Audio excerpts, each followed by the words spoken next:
And while the presidential election remains up in the air, it appears that voters of faith turned out in record numbers in an effort to preserve a conservative governing coalition. One America's John Hines has more from Washington. The Faith and Freedom Coalition's Ralph Reed tells One America News that a record turnout of evangelical voters of faith surged to the polls in a nail-biter election that is still too close to call, but which has put President Trump on the verge of re-election. There's never been anything like this in the modern history of politics by an outside organization, by a public policy organization. We built a database of a little more than 41 million evangelical Christian and conservative Christian and socially conservative voters. Roughly half of those were in the battleground states that decided the outcome of the election.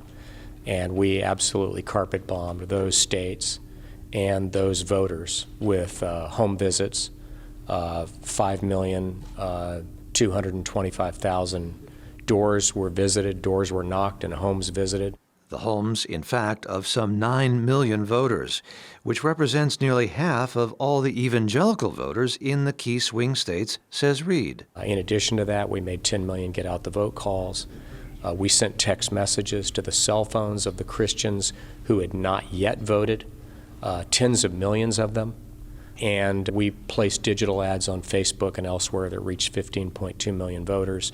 And the result is the largest turnout we've ever seen. 43 million evangelicals voted, either early or yesterday in America.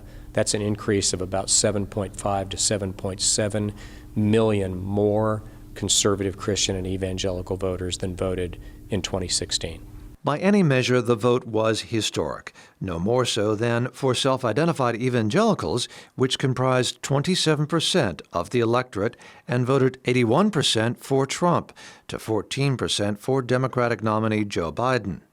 This was the highest share of the electorate ever attributed to self-identified evangelicals in a presidential election since exit polling began, according to Reed, who says this president will prevail. We remain cautiously optimistic. Look, we thought all along that there were a minimum of 5 and maybe as many as 9 states that were effectively tied or within 1%.